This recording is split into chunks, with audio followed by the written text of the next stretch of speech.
Classical Rebellion. Great moments in opera. Great moments in You opera. have 3, and I have 3. I have 9 Just kidding. Well, I I mean, I could have 9, but because oh my gosh, 3 is I went up just now and fetched out of the files. These are all from my memoirs. These are all of my AGMA chorus contracts going back to 1981, and coming up into the last thing that we did, which was that Aida concert. And there's a lot of memories in there. I need to sit down and write down what I remember and who I remember from what we did. But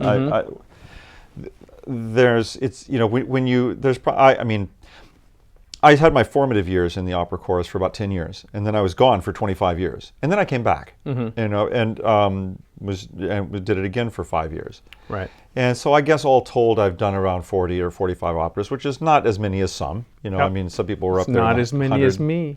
Not as many as you, but that's a lot. It is. And I mean, I was privileged to be in some really rare Verdi. I mean, I've been in I Masnadieri. There's not many people who have ever even seen it, much less been in it. Right. And or even heard of it.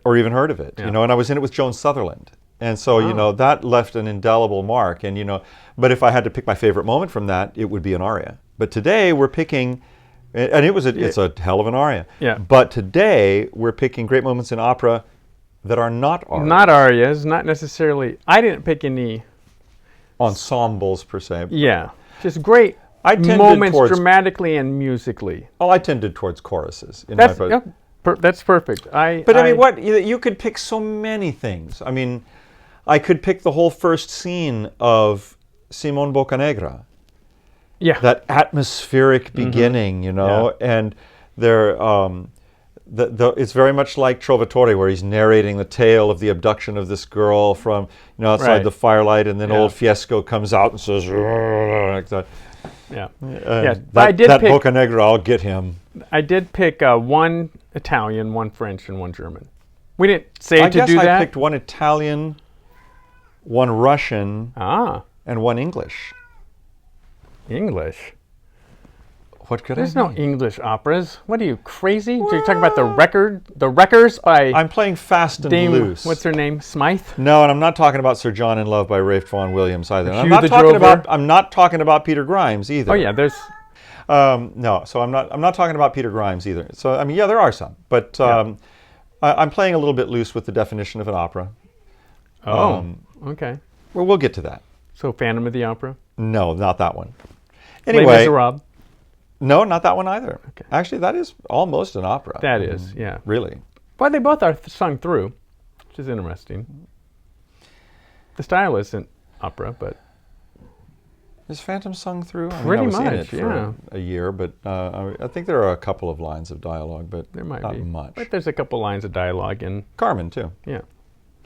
So anyway... so you want to go first? Sure, I'll go first. And I'll start with my English choice. Okay. Which is... I'm playing, like I said, I'm playing fast and loose with the definition because the Savoy operas are known as the Savoy operas. Okay. Gilbert and Sullivan. Right. Now, yes, this is operetta, but then so was Carmen. Now, Gilbert and Sullivan never aspired really to anything on the scale of the orchestration. Sullivan never tried to orchestrate on the scale of Carmen. Mm-hmm. However, the finale of The Mikado is something so infectiously and irrepressibly and emotionally positive and engaging and so utterly beguilingly charming in every way that anyone who can listen to that in a theater, even in an amateur production, without getting a little tear in the corner of their eye at how sweet this is and how sincere and how universal the problems in it are. I mean, and how deftly they are parodied and how human the whole thing is. I really honestly believe that the Mikado is not only the finest piece that they ever wrote, and the most universal. And I think anyone who is humorless enough to call it politically incorrect because they're using the Japanese to satirize themselves is you are the problem in Western civilization right now. You have so to get lost, get a sense of humor. Get a sense of context. Get a sense of context. Yeah. So anyway, I really honestly believe this is one of the highlights both of the Victorian and the nascent Edwardian age as well. I mean, I don't think they ever did anything that has reached farther beyond the bounds of their national and social milieu, and it has. The Mikado it has always been a worldwide phenomenon and a favorite, precisely because it is so charming, and it allows us all to be English and to satirize ourselves as Englishmen, even if we're not. Thanks for inviting us into the club, because it's a joy. Yeah. So that's my first choice, is the Act 1, the Act 2 finale of the Mikado, but to take it as a whole. Let's do this. Let's have a rebuttal for each one of these. So I'll have my rebuttal, or not in a rebuttal, a variation. Let's do that, or a counter melody. I would say "Hail to Poetry" from the Pirates of Penzance is a great moment in opera. I laughed so hard when I first saw that. Because it's clear no one in that cast knows anything about poetry, but they're all hailing poetry because they know they should hail poetry. And the way they write the music and the grandeur of it, I think it's special, to be honest. It's insightful, it's cutting, it's sarcastic, it's brilliant. It's just typically Gilbert. It's critical, of the nouveau, the newly cultured. That's what it's critical of. Yes. Well, I mean, it is ironic. The Philistines, old chap. Yes, quite. The Philistines may jostle. Though the Philistines may jostle, you will rank as an apostle in the high aesthetic line. You really must investigate patience as well. All right. See, the thing is, now my rebuttal to your rebuttal would be this, which is not to say I agree with you. Yeah. I mean, I actually agree with your. That's a very special moment. But you haven't done a lot of Gilbert and Sullivan. No, I haven't. You need to investigate all of them, because even the worst of them has something of brilliance in it. The Grand Duke, the Prince of Monaco's song, which is written half in French and half in English, is brilliant. Absolutely brilliant. The rest of the piece is dull as dishwater and conventional in every way, but that piece is special. Right. It's just genius. And Utopia Limited even has some wonderful pieces. Those are their two last pieces, and they were not successful per se, but even those pieces have something very special. Gilbert was a deft wit and had a rapier-like wit, and he would skewer himself along with everyone else, which is fair. It's fair. That's what satire is. Yeah. So when you get back into Gilbert and Sullivan and his wit and his satirizations, almost exclusively of themselves, you can't begrudge them the means by which to do it, which is using, oh gosh, they're having a Japanese exhibition, everybody loves it. Let's put ourselves in that role and then make fun of us. Yeah. So there, what's your? Yeah. So since now you've got a Russian and an Italian. I do. Okay. So I'm going to go to the complete. I'll do my German. I'm going to go to the complete other end of the spectrum, from Gilbert and Sullivan to the Ring Cycle. And this is, I have Mystical Germans, yes, as satirized in the Mikado's song. Right. Sent to hear sermons by mystical Germans who preach from 10 till 4. So the text is, O herrstes Wunder, herrlichster Maid.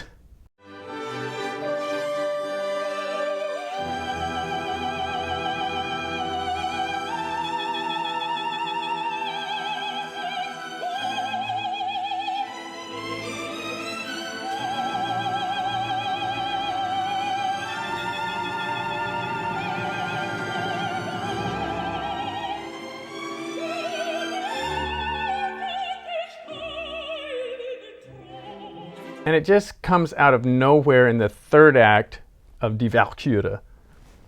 and it is sung by Sieglinde right after she's told that she has the hero of the world in her womb by Brunhilde.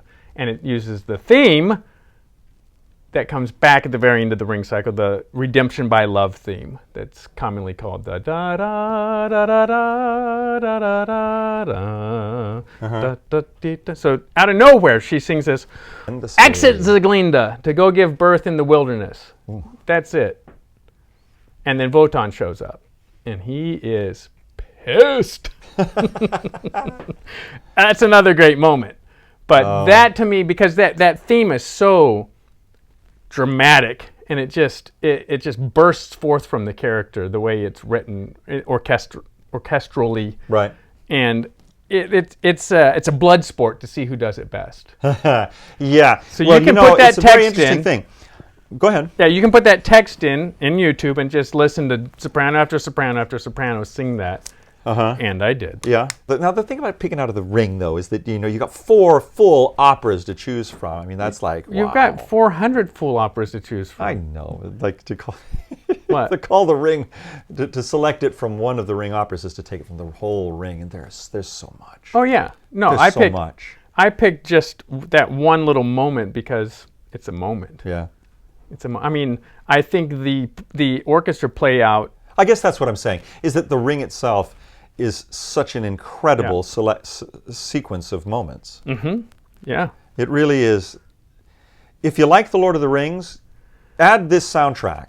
Yeah, because it's... We should probably talk about that real quick, very briefly, how much The Lord of the Rings borrows from The Ring des absolutely. Nibelungen. No, I mean, Tolkien is a lot. Tolkien is unapologetic about that. He's creating a different world for it per se and a different feel for it, but he's firmly rooted in the Nordic sagas. I mean, that was his whole thing. Yeah. He and the Kolbiters. Yeah. Down to, here's an interesting one. Gollum, Sméagol, his friend finds the ring. Right. And what happens immediately? Sméagol kills him. What happens when Fafnir and Fasolt get the ring? Immediately. Fafnir kills Fasolt. Yeah. Immediately. How about having to reforge the sword? Yeah. That's another one. The Sword of Isildur. Yeah. And the Notung. Yeah. No, I mean that's not an accident, and Tolkien would absolutely recognize there's no. It's not plagiarism per se. No. Because he is transmuting all of that into an English novelistic approach, which I find so much value in, because it's also Tolkien's transmutation of all that is firmly written, firmly based in. With an underpinning of Catholic theology, which means a lot to me, the notion of sacrifice and redemption. That's what that whole, first on a small level in The Hobbit and on a larger level of the, so it means a lot to me. But I mean, that's Tolkien's take on all that. But it's absolutely the Nordic sagas, the Volsungs and things like that. Yeah. So that's my first one. Go ahead with your number 2. I think Wagner's score is even better than Howard Shore's, though. So. Probably. Okay, my second one is my Russian selection, which is goes back a long way in to probably my second season of ever singing in any grand operas, and one of them was Eugene Onegin. And even though we did it in English, I really, it's that Act 1 peasants chorus, where the peasants come on, you hear that peasant song as they're finished working in the fields, they're bringing the harvest in, and they bring in one of the sort of straw figurines out of folklore and put it down, and then they sing this wonderful, extremely simple motive, which is da da da da da da da dum. That's the whole motive. Da da da da da da da dum dum dum da da da da da dum dum dum da da da da da. And what Tchaikovsky does with that is like it's similar to the Pas de Deux from Nutcracker. Yeah, and the last movement of the Symphony Number 2. Bum bum bum bum bum bum bum bum bum bum bum bum bum bum. That's it. Bum bum bum bum bum bum bum bum. Or the crane. That tune, what was what you mentioned, from one of the other symphonies, there's a tune, a children's tune. Oh yeah, the Willow. I thought it was the crane, the willow. Yeah, Well, it's from the Fourth Symphony. right. Yeah. And it's a simple tune that everybody knows. So he takes this motive and the thing that gets me. And there's so many wonderful. It's colorful. It's an expression of life and joy, and it has instead of singing la la la la la, they sing vainu, vainu vainu vainu vainu, dum dum da da da da dum dum vainu vainu vainu vainu. I guess that's Russian for la la la. Yeah. Okay. And it dum dum ba da da da da dum bum bum ba da da da da dum bum ba da da da da da da da da da dum bum bum bum is the finale. How many iterations of a tonic can you get followed by 3 tonic chords to Still be vainu interesting. vainu vainu vainu vainu vainu bum bum? That's 15 iterations of the tonic note.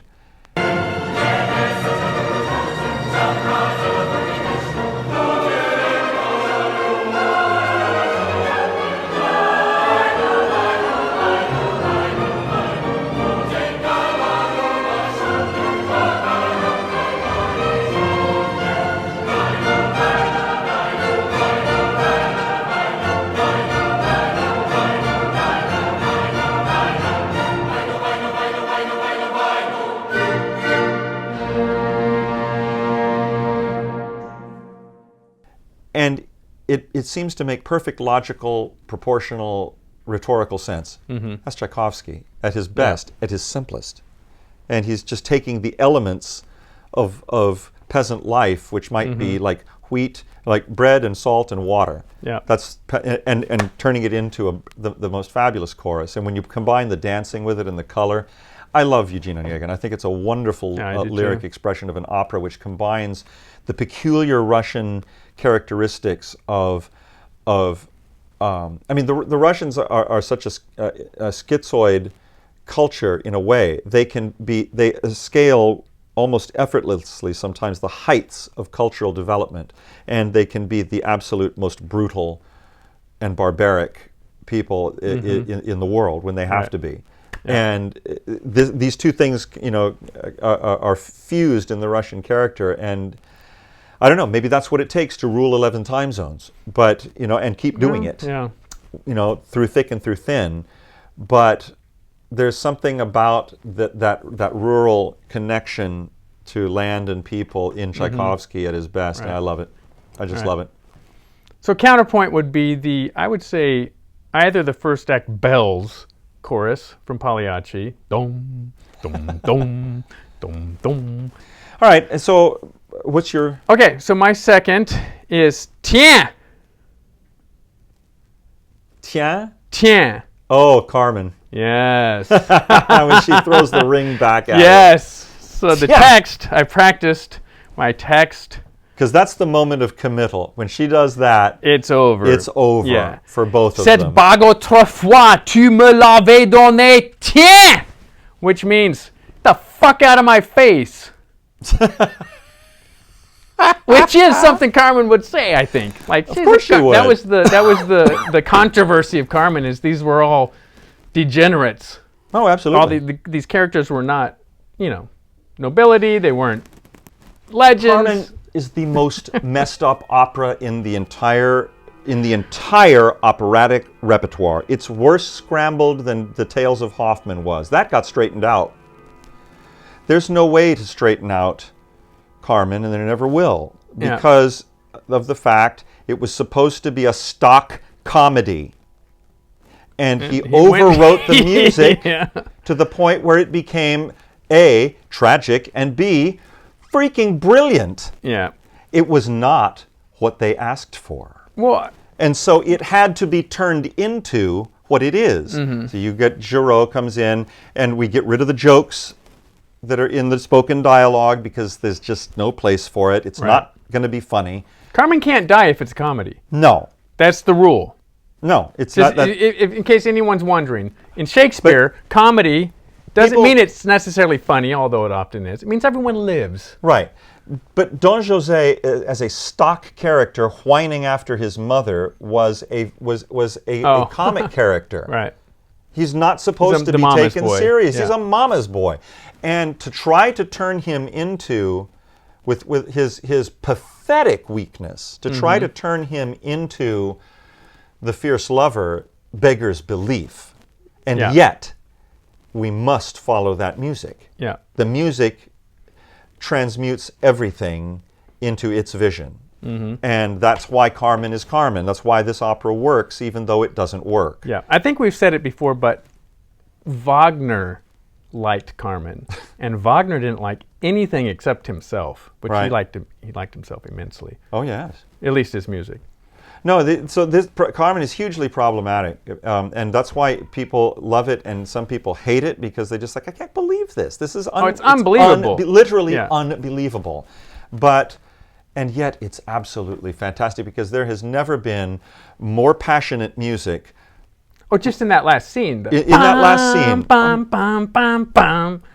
Oh, There's it's never chilling. There has never I don't think there's never been music written that was more passionate, that was so absolutely perfectly allied to the most ridiculously passionate words. Yeah. I mean, this is passion out of control, and this music matches it perfectly, Yeah. and then turns it into something beautiful at the end. I mean, so Carmen, the Tian moment. That's Yeah. the moment. After that, Yep. Yep. it's all done. Now it's So now do you we're have going a to do what counter? we're going Do to you do. have a counter moment, or should I give you one? I have the perfect counter moment, also from Pagliacci. When basically at the end she's like, Yeah. "Okay, then kill me." Right. She Yeah. says the same exact things Yeah. that Carmen does. Yeah. It's You're like- right. Yeah. Yeah. Yeah. I didn't- yeah. That's a perfect counterbalance Right. to the same Yeah. thing, because there comes a point in the play within the play when Canio is going to have to, it's just suddenly struck me how the name Canio, calling him dog, it's very, very Samuel Beckett, sort Yeah. of like a character in Waiting for Godot. Yeah, but also stock characters. Yeah. Everyone knew those characters. Yeah, he is Commedia dell'arte in real life. Yeah. He's Yeah. Harlequin, Arlecchino, Yeah. Harlequin, dog, So, yeah, no, you're right. Okay. For my third selection, it's got to be the finale, the Act 3 conclusion to Falstaff. Yeah, you love that. I do.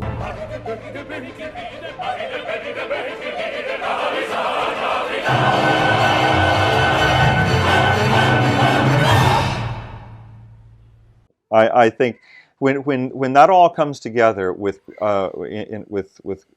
great artists and maybe even with a great conductor, I mean, you look at this is Verdi at the end of his life, his coming out of, and it occurred to me today as well that one of the reasons perhaps that Falstaff has this very different character, and the reason that he could write it doesn't sound like him. It doesn't sound like his stock forms at all. And the reason is because it's not about the Habsburgs. That's all done. Yeah. It's all finished.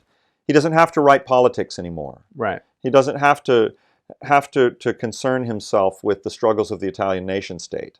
He did his job. Right. And for good or ill, that's done.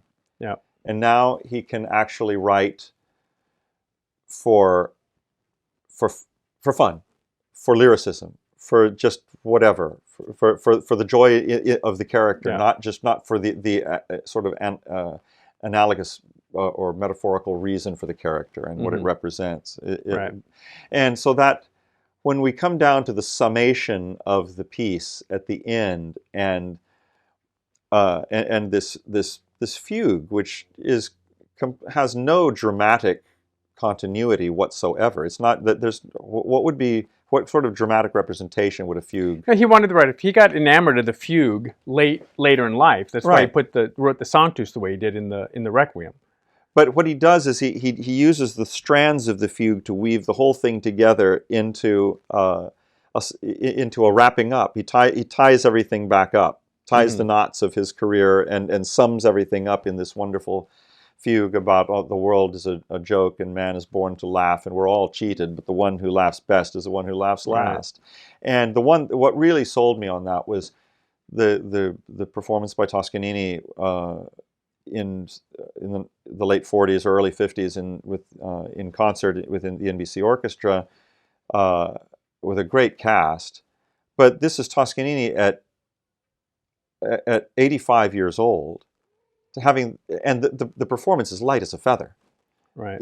And he conducts it incredibly, and then the amount of the energy, the joy in this fugue at the end, and the ovation of the audience at the end is just like, yeah, it's extraordinary.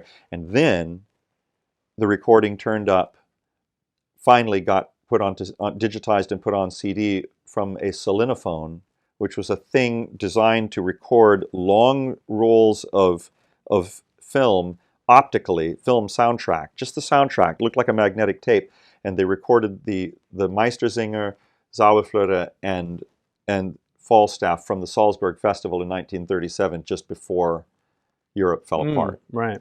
And they are incredibly moving documents. And I remember when I was in Tower Records in New York in 2004, the first time I was in New York, and I was walking through, and I'd known about these recordings for ages, read about them in Alan Blythe and Opera on Record, and didn't know how I was ever going to hear it unless I went to Lincoln Center to the Museum of Recorded Sound and asked if I could hear them, right? Hear a tape, because they just didn't exist in any kind of decent transfer. And then here they were on CD, and I remember it's like $60, and I'm like, give it to me. Yeah, I'm happy. That's mine for the rest of my life, and it really is extraordinary. So I highly recommend. Tutto nel mondo è un burlallone, nato burlone, burlone, burlone. Just what he makes out of that is so joyful. Yeah, I mean yeah.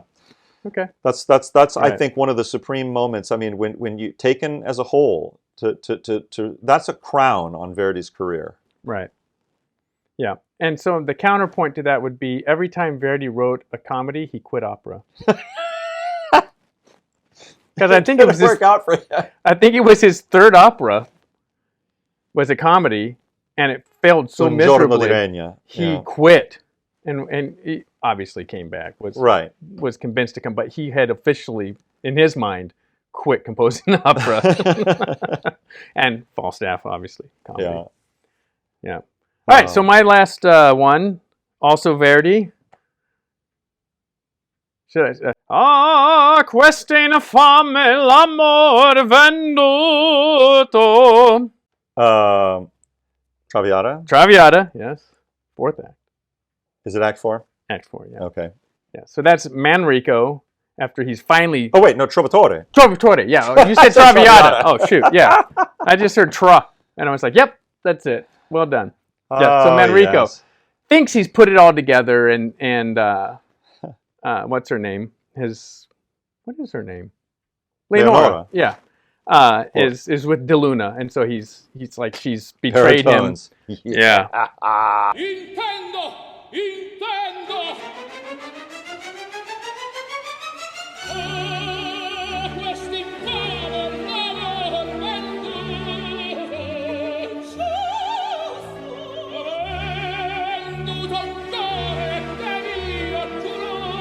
They all the Trovatore is not a comedy. Because I think they all die at the end of that one. Well, let me just point out to you that A Night at the Opera is one of the Marx Brothers' greatest films. And it all takes place around a production of Il Trovatore at the end. Okay. And so, in point of fact, it can be a comedy, and it frequently is, depending on how it's comicized by the tenor, if you haven't got a very good one. Right. And you know what? Somehow or another, it's still always Il Trovatore, because the music is just so fantastic. Yeah, but you need a really good, strong quartet of singers. Yeah, you just do. And I'm going to say the recommended recording, I think really the only recording, is live from the Vienna State Opera in I think it's 61, early 60s, with Leontyne Price Franco Corelli, Mhm. Ettore Bastianini, Mm. and Giulietta Simeonato, Mm. conducted by Flancarion. And Mm. it's live, and it is Electric. spectacular. And I believe Corelli takes an optional high D in the first act trio. I wouldn't be surprised. And if you want, there's no one else to sing that line. It's not a very high, it only sits on F, the great moment. It's not a tremendously vocally impressive line, but the way that melody that surges at that point. Yeah. Yeah,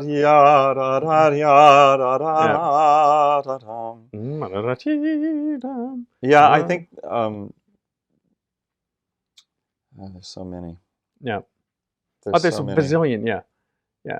So the counter melody would be Traviata when he throws the money at her. Like it's the same. Like he thinks he knows the truth, but he doesn't. Right. It's the thing with Verdi.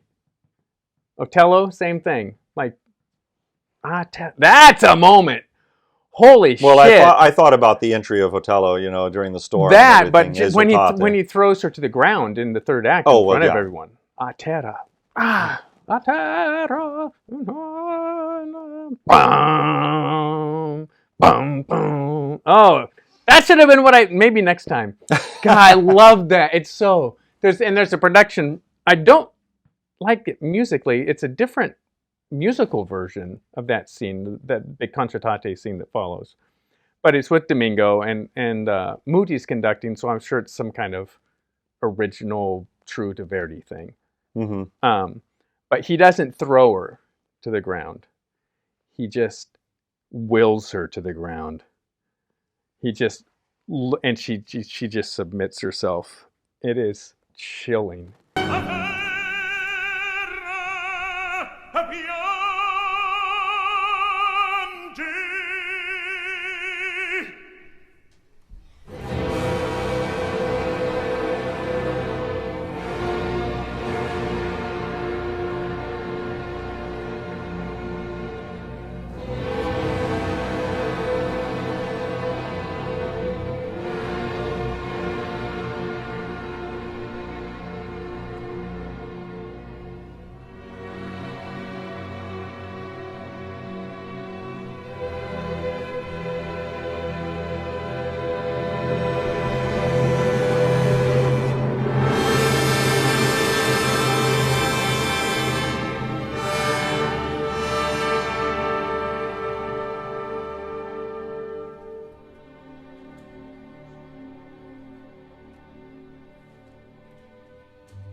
Oh my gosh, that's a moment. Penetrating. Yes, and it's it's a period production, which is nice. But whoever the director was, or whoever's idea it was, that was fantastic because it was so much more effective than just this violent throwing, Desdemona to the ground. It was her having to humble herself in the false accusation. Well, we did more than 3 each, didn't we? Well, we talked about ancillary counterbalances and corresponding examples, but I think that's a pretty, the thing about, I didn't even really have a chance to go through all of my. I was going to look through all these contracts and see exactly what it was that I did. I think I can remember pretty much everything I did. Turandot, Gwendolen by Chabrier. Good Lord. Henry VIII of Saint-Saëns. Aida, incredible. Adriana Lecouvreur. Who was in charge of this stuff? Tito Capobianco. I've listened to the Henry VIII, but I didn't think anyone ever did it. Lohengrin. Oh, okay. There's some great moments in there. Hamlet. Of Saint-Saëns. Oh, Saint-Saëns. Cenerentola. I'm sorry, Ambroise Thomas. No, it was the Hamlet of Thomas. Cenerentola, Anna Bolena, Don Giovanni, Carmen, I Masnadieri, Simone Boccanegra, La Traviata, The Merry Widow, Bohème, Oberto Conte di San Bonifacio. With Ferruccio Furlanetto. With Ferruccio Furlanetto in his first performances in San Diego. Yeah. Oh, what a thrilling sound that was. Yeah. Lots of stuff. Mm-hmm. Le Conte d'Hoffmann with Louis Lima. Onegin, Figaro, Otello, and each one of those that when you start, I try not to think about it too terribly much because I want to take my first impressions, for these things. What is it that So I thought about it today, but I didn't look at all these things. But looking at those, there are other things that come to mind. There's 100,000 great moments just from the stuff we've been in. In other words, we love opera. Yeah. And you should too. I mean, opera is is a supreme cultural achievement. She's singing. Yep. That is so much worth loving because when it it takes a lot an to opera do that it well. fails is kind of like an out-of-control dirigible. I mean, it's going to crash. Most likely, people aren't going to die. Right. It'll unless it's the Hindenburg. But then, now we have helium. So the idea is that it sort of breaks up and floats down. The operas are unwieldy and large, unwieldy craft. Yes, they are. Kind of like a dirigible. And I started to write an article that made this comparison a long time ago. But they're also kind of like nuclear weapons because when they don't go off correctly, they're what they call a squib, but it's still a big boom. But when they really go, it's a thermonuclear explosion of art, culture, emotion, human experience, truth, everything, and you remember these things. Yeah. So when you've seen it really start to go like that, the chain reaction effect in opera is like no other form of art. But we'll come back to this. We'll do another Great Moments in Opera here on Classical Rebellion.